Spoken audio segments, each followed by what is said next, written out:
Everyone, एक बार फिर से आप सभी का स्वागत है आपके अपने चैनल ईपी टीचिंग क्लासेस पर।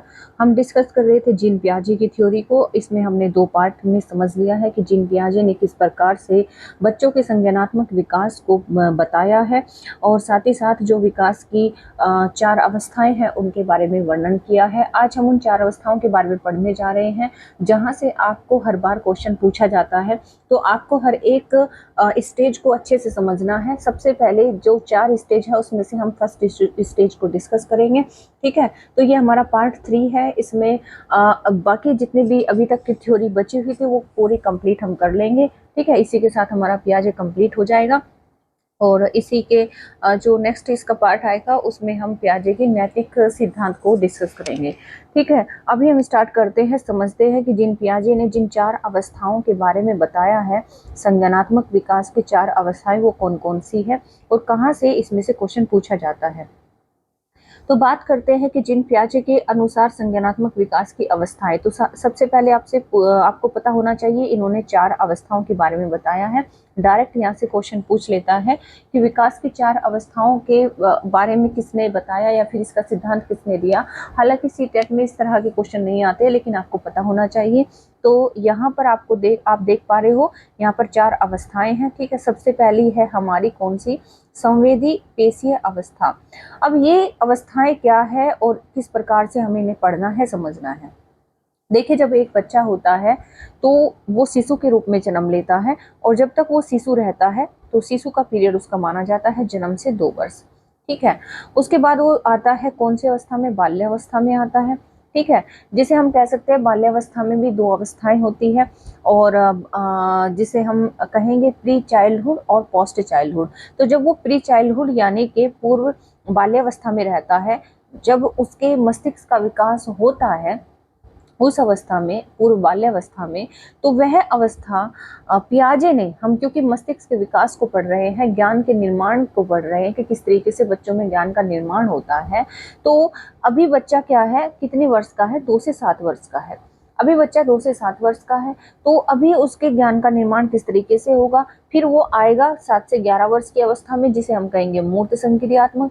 तब उसके ज्ञान का निर्माण किस तरीके का होगा। और लास्ट में जो सबसे ऊंची अवस्था है, जिसमें उच्च चिंतन आ जाता है, सोचने की क्षमता ज्यादा विकसित हो जाती है, उसकी बुद्धि का पूर्ण विकास हो चुका होता है, उसे हम कहेंगे औपचारिक संक्रियात्मक अवस्था, यानी कि फॉर्मल ऑपरेशनल स्टेज। तो इनका सीक्वेंस आपसे पूछ लिया जाता है, ये आपको ध्यान रखना है कि किस सीक्वेंस में कौन कौन सी सबसे पहले और सबसे लास्ट में आएगी। ठीक है, अगर आपको हिंदी में प्रॉब्लम होती है, हिंदी में कई बार क्या क्योंकि ये वर्ड को चेंज करके पूछ लेता है तो उसमें कंफ्यूजन हो जाता है, तो इसीलिए आपको ध्यान रखना है इंग्लिश के टर्म को। सबसे पहले हमारी सेंसरी मोटर स्टेज।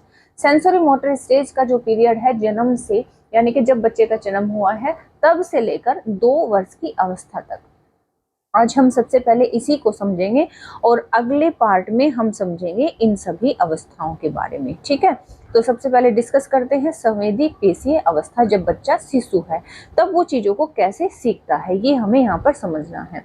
तो आपके सामने एक पिक्चर भी है और इन पिक्चर के माध्यम से अब हम पूरा कॉन्सेप्ट समझेंगे। तो अभी बच्चा क्या है, शिशु है, और पियाजे कहता है कि देखो, बच्चा जब शिशु होता है तब भी चीजों को सीखता है, तब भी उसके ज्ञान का निर्माण होता है। यानी कि वो चीजों को जब सीखता है तो वो अभी उसके पास में भाषा नहीं है, अभी उसके पास में दिमाग नहीं है। ठीक है, मतलब कहने का मतलब यह है कि अभी उसका दिमाग विकसित नहीं हुआ है, यानी कि वो चीजों पर सोच विचार नहीं कर पाता है। ठीक, तो अगर वो सोच विचार नहीं कर पाता, अगर वो बोल नहीं पाता, तो अपनी आवश्यकताओं को कैसे वो प्रदर्शित करता है, कैसे अपनी जरूरतों को बताता है कि मुझे इस चीज की जरूरत है। तो देखो, यहाँ पर संवेदी पेशीय यानी कि इंद्रिय जनित अवस्था भी हम इसको कहते हैं, यानी कि सेंसरी मोटर स्टेज, इसका पीरियड होता है जन्म से 2 वर्ष। ये हमने जान लिया। तो यह अवस्था जन्म से 2 साल की होती है। इस अवस्था में बच्चा संवेदी पेशीय क्रियाओं द्वारा चीजें सीखता है, यानी कि उसकी जो सेंस ऑर्गन्स है, जैसे कि उसका नाक हो गया, उससे वो स्मेल टेस्ट करता है। साइट यानी कि उसकी आंखें, उसके त्वचा कि जिससे मतलब यही तो सिक्स सेंस होती है, जिसमें कि बच्चा क्या होता है, इनके माध्यम से चीजों को सूंघ कर, चीजों को देख कर, चीजों को टच करके, चीजों को सुनकर, चीजों को टेस्ट करके, ठीक है, इस माध्यम से चीजों को सीखता है। जैसे यहाँ पर इसी तरह की वो क्रियाएं भी करता है, जैसे हर एक चीज को वो पकड़ेगा, ठीक है, उसको जो है प्रत्येक को जो है चीज को मुंह में रख के वो चूसने की क्रिया करता है। जिस चीज को भी देखो, खिलौना हो चाहे कुछ भी हो, दुपट्टा हो, किसी का हाथ हो, उंगली हो, तो वो क्या करता है, हर एक चीज को चूसता है, मुंह में हर एक चीज को रख लेता है और चीजों को इधर उधर वो करता है हाथ से, इस तरीके से मतलब जो है वो टच करता है, उसे पकड़ने की कोशिश करता है। तो वो क्या करेगा, इस माध्यम से चीजों को, अपनी संवेदी क्रियाओं के माध्यम से चीजों को सीखने की कोशिश करता है। पियाजे के अनुसार इस अवस्था का बौद्धिक और संज्ञानात्मक विकास में 6 उप अवस्थाएं होती है। इनसे क्वेश्चन पूछे जा चुके हैं। जो इसकी भी, जो हम फर्स्ट स्टेज पढ़ रहे हैं, इसकी भी 6 उप अवस्थाएं होती है, 6 सब स्टेज होती है, यानी कि इसमें भी बच्चा तरह तरह की एक्टिविटी करता है अपनी सेंस के माध्यम से, जितने हम यहाँ पर जो है पढ़ रहे हैं इनका यूज करके। अब हमने समझ लिया इसको कि इसमें जो है सीखने का जो माध्यम है, पूछा जाता है कि सीखने का जो माध्यम है वो क्या है। वो यहाँ पर हम देख रहे हैं कि सिक्स सेंस है, जिसमें कि त्वचा हो सकती है, जिसमें आंख हो सकती है, जिसमें कान हो सकता है, जिसमें बच्चा जो है चीजों को मुंह में रख के देखता है, उसको टच करके देखता है, ठीक है। ये उसके पास में सीखने के तरीके हैं, जरिए हैं, माध्यम है, ठीक। ये आपने समझ लिया। अब हम इसकी उप अवस्थाओं के बारे में समझेंगे, जहां से क्वेश्चन आ चुका है। वह अवस्था संवेदी गामक अवस्था के अंतर्गत, या फिर कहे सेंसरी मोटर स्टेज के अंतर्गत, जब बच्चा हर एक चीज को चूसने की, यानी कि शक करने की कोशिश करता है, या फिर उसको जो शक करने की आदत होती है, या फिर ये जो एक्टिविटी है वो करता है, तो वो कौन सी स्टेज कहलाएगी। तो यहाँ पर है प्रतिवर्त क्रिया अवस्था, वो कहलाएगी प्रतिवर्त, यानी कि रिफ्लेक्स एक्शन। रिफ्लेक्स एक्शन की विशेषता ही यही है कि यहाँ पर जो बच्चा है हर एक चीज को, चाहे वो कोई भी चीज हो, उसको चूसने की कोशिश करता है, उसको मुंह में रखकर जो है चूसता है, शक करता है, ठीक है। तो ये कहलाती है कौन सी, रिफ्लेक्स एक्शन, प्रतिवर्त क्रिया की अवस्था। ये आपको ध्यान रखना है, ठीक। इसमें बच्चा क्या करेगा, शक करेगा, हर एक चीज को जो है मुंह में रखकर चूसेगा, ठीक। फिर है वह अवस्था संवेदी गामक अवस्था के अंतर्गत, संवेदी गामक अवस्था के अंतर्गत या फिर सेंसरी मोटर स्टेज के अंतर्गत वह क्रिया कौन सी है, वह स्टेज कौन सी है जिसमें बच्चा चीजों को बार बार दोहराता है, क्रियाओं को बार बार दोहराता है, रिपीटेशन करता है, ठीक है। Stage of primary circular reaction, वो बार बार वृत्ति है, यानी कि एक सर्कुलर में, एक सर्किल में उस चीज को क्या करता है, बार बार दोहराता है, वो प्रोसेस बार बार चल रहा है। एक बच्चा आप देख रहे हो तो ये क्या कर रहा है, ये इस खिलौने को टच कर रहा है, ये खिलौना इधर उधर होता है, फिर ये सेंटर में आ जाता है, फिर इसको टच करता है, फिर इसके हाथ से इधर उधर हो जाता है, फिर ये टच करता है, ठीक है। तो ये क्या है, ये बार बार उस क्रिया को दोहरा रहा है। आपने भी देखा होगा, अगर आप किसी खिलौने से बच्चे को खिलाने की कोशिश करते हैं तो वो बार बार उसको टच करता रहेगा, इधर उधर उसको हिलाता रहेगा। तो जब बच्चा क्रियाओं को दोहराता है तो वह स्टेज कहलाती है प्रमुख वृत्तीय प्रतिक्रिया की अवस्था, या फिर कहेंगे stage of primary circular reaction. और ये अवस्था होती है कब, एक माह से 4 माह की, 1 माह से 4 माह की अवस्था, ठीक है। यानी एक बच्चा 1 से 4 माह का होता है तो इस तरह की एक्टिविटी करता है, ठीक। बात समझ गए। चलिए नेक्स्ट है यहाँ पर सेंसरी मोटर स्टेज की सब स्टेज में वह कौन सी क्रिया है जब बच्चा आसपास की चीजों को छूकर सीखने की कोशिश करता है। जैसे कि बेडशीट पर कोई खिलौना पड़ा है, कोई भी उसके आसपास सामान पड़ा है, तो वो दौड़कर उसको उठाने की कोशिश करता है। और जब बच्चा 4 से 8 माह की अवस्था में होता है, कितने में, 4 से 8 माह की अवस्था में होता है, तब वो इस तरह की एक्टिविटी करता है, इस तरह की क्रियाओं को करता है। वो क्या करेगा, क्योंकि अभी थोड़ा सा वो चलने लग गया है, घुटनों के बल थोड़ा खिसकने लग गया है, तो वो क्या करेगा कि जो भी चीज उसे दिखाई देगी तो थोड़ा सा मतलब घुटनों के बल चलकर या फिर उसको घसीट कर अपने पास में लाने की कोशिश करता है, उसको छूने की कोशिश करता है। तो ये जो क्रिया वो करता है 4 से 8 माह में करता है, और इसको हम कहेंगे stage of secondary circular reaction, ठीक है। वो प्राइमरी था, ये क्या है, सेकेंडरी है। वो अवस्था 1 से 4 माह की थी, ये अवस्था कितनी थी, 1 से 4 माह की थी, लेकिन ये अवस्था कितनी है, 4 से कितनी है, 8 माह की है, ठीक है। आपको ध्यान देना है। हर एक चीज को जो है क्लियर करते चलना है। देखो पहली अवस्था कितनी थी, एक से सिर्फ 1 माह की थी। जब 1 माह की थी तब वो जो है हर एक चीज को कौन सी क्रिया करेगा, हर एक चीज को जो है सक करेगा, मुंह में रखकर जो है चूसने की कोशिश करेगा, ठीक। लेकिन अब हो गया वो 1 से 4 माह की अवस्था में। अब वो 4 माह तक का हो गया, तो 4 माह तक का भी उठ तो पा नहीं रहा है, बैठ नहीं पा रहा है, दौड़ नहीं पा रहा है, कुछ नहीं कर पा रहा है, सिर्फ लेटा रहता है। जब लेटा रहता है तो उसे कोई आप खिलौना दे दो, उसके सामने कोई चीज टांग दो या फिर जो है लटका दो, तो वो क्या करेगा, उसको जो है बार बार टच करता रहेगा, हिलाता रहेगा, उसी चीज को छेड़ता रहेगा, यानी उस क्रिया को दोहराता रहेगा। जब दोहराने की बात आएगी तो आपको ध्यान रखना है कि वो 1 से 4 माह की अवस्था है और आप उसे stage of primary circular reaction कहोगे। लेकिन अब बच्चा हो गया 4 से 8 माह का। 4 से 8 माह में वो क्या करता है, थोड़ा चलने लगता है और चीजों को जो है आसपास की चीजों को टच करने की कोशिश करता है, चाहे कोई भी चीज उसको दिखाई दे जाए, मम्मी का फोन हो या फिर घर में कोई भी सामान रखा हो, चाहे गिलास रखा हो दूध का, पानी का, या फिर कोई कपड़ा रखा हो, टेबल पे कोई सामान रखा हो, या फिर कोई चमकीली चीज उसे दिखाई दे जाए, या फिर आसपास जितनी भी वस्तुएं जो उसे परिचित नहीं है, जो जिससे वो परिचित हो जाता है उससे वो खेलना बंद कर देता है। इसलिए इसीलिए बच्चों के लिए नए नए खिलौने लाने पड़ते हैं, ठीक। तो वो क्या है, उसको छूने की कोशिश करता है, ठीक। यहाँ तक आपको समझ में आ गया। अब एक और यहाँ पर विशेषता देखी जाती है सेंसरी मोटर सब स्टेज की, जो एक अन्य विशेषता है वो ये है कि बच्चा क्या करता है कि इमिटेट करता है, हमारे यानी कि बड़ों के व्यवहार को इमिटेट करता है, नकल उतारता है। आप देख भी पा रहे हो, अगर आप उसके सामने जीभ निकालोगे तो वो जीभ निकाल देगा, आप उसे इस तरीके से चुप करने को इस तरीके से जो है एक इशारा करोगे तो वो भी तुरंत करेगा।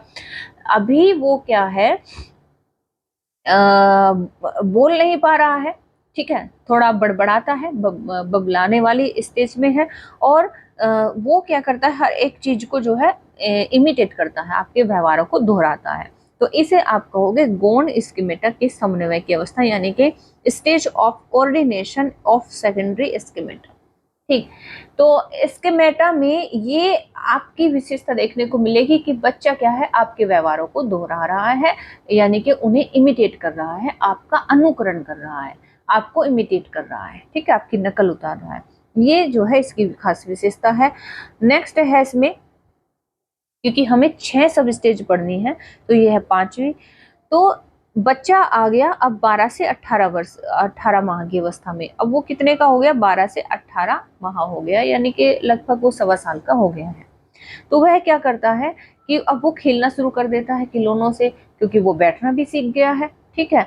और अब वो चीजें क्या करता है, रिपीट तो करता ही है, साथ साथ में वो ट्रायल एंड एरर के माध्यम से चीजों को सीखने की कोशिश करता है, ठीक है। ये आपको ध्यान देना है कि बच्चा 12 से 18 माह में है, तो इस अवस्था को हम क्या कहेंगे, टेरिटरी सर्कुलर रिएक्शन, ठीक। तो इसमें क्या है, बच्चा ट्रायल एंड एरर के माध्यम से चीजों को सीखता है, तो ये आपको ध्यान देना है, ठीक है। चलिए नेक्स्ट है यहाँ पर, और लास्ट ये इसकी सब स्टेज है सेंसरी मोटर स्टेज की। तो वो क्या है, मानसिक संयोग द्वारा नए साधनों की खोज की अवस्था, ये मोस्ट इंपोर्टेंट है, यहाँ से क्वेश्चन आपका कई बार पूछा जाता है। तो वह सेंसरी मोटर स्टेज की कौन सी सब स्टेज है, या फिर इंद्रिय जनित अवस्था की वह कौन सी जो है सब स्टेज है जिसमें बच्चा इमेज के माध्यम से चीजों को सीखता है, या फिर उसे प्रतीकात्मक चिंतन द्वारा वह जो है समस्या का समाधान ढूंढ लाता है। इसे जो है ध्यान से पढ़ेंगे। यह अवस्था कितनी होती है, सबसे पहले आपको ध्यान देना है 18 माह से 2 साल की ये अवस्था होती है, 18 माह से 2 साल की अवस्था, ठीक है। अब बच्चा कितना का हो गया है, 2 साल का हो गया है। तो इस समय बच्चा इमेज का उपयोग करके सीख जाता है, वह इमेज का उपयोग करके सीख जाता है, मतलब उसको बताना है कि घोड़ा कैसा होता है, तो मतलब घोड़ा दिखाएंगे उसको, बनाना का सिखाने के लिए बनाना का पिक्चर दिखा के हम जो है किताबों में, इसीलिए छोटे बच्चों की किताबों में पिक्चर भी होते हैं, क्योंकि वो इमेज के माध्यम से सीखता है इस एज में, ठीक है। तो उसको जो जितने ABCD हम सिखाते हैं वो इमेज के माध्यम से ही सिखाते हैं। तो ये क्या है कि इस समय बच्चा जो है इमेज का उपयोग करना सीख जाता है, वह खुद ही समस्या का हल प्रतीकात्मक चिंतन क्रिया यानी कि सिंबॉलिक थॉट प्रोसेस द्वारा ढूंढ लेता है। ये आप समझ पा रहे होंगे, ठीक है। अगर उसने मतलब मून देखा तो चूंकि इमेज के माध्यम से या फिर हम उसे जो है हम सिखा चुके हैं तो वो देखते ही मून बोलता है। अगर हम उसने घोड़ा देखा, कुत्ता देखा, बिल्ली देखी तो क्योंकि इमेज के माध्यम से हम सिखा चुके होते हैं तो वो देखते ही बोल देता है कुत्ता है या फिर बंदर है या फिर क्या है। ठीक, तो इस अवस्था में उसका बौद्धिक विकास तेजी से होता है। इसी के अंतर्गत जो विशेषता आती है वो आती है ऑब्जेक्ट परमानेंस की। यही वो सब स्टेज है जिसमें कि ऑब्जेक्ट परमानेंस की विशेषता बच्चे में आ जाती है। ऑब्जेक्ट परमानेंस होता क्या है, वस्तु स्थायित्व क्या होता है, तो वस्तु स्थायित्व की विशेषता इसी अवस्था में आती है। तो होता क्या है कि जिसे हम ऑब्जेक्ट परमानेंस कहते हैं, वस्तु स्थायित्व, वस्तु का मतलब वस्तु ही आप समझ पा रहे हैं, और स्थायित्व का मतलब कि यानी कि वो प्रेजेंट में है, ठीक है, उसका अस्तित्व है, वो खत्म नहीं हुई है। जैसे कि अब कई बार होता है क्या है कि बच्चों को खिलाते टाइम मजाक मजाक में उनके खिलौने छुपा देते हैं, पीछे छुपा देंगे, कपड़े के नीचे छुपा देंगे, कहीं पर भी छुपा देंगे, तो बच्चा क्या है समझ जाता है और इस अवस्था में वो ये समझने लगता है कि मेरी वस्तु को छुपाया गया है।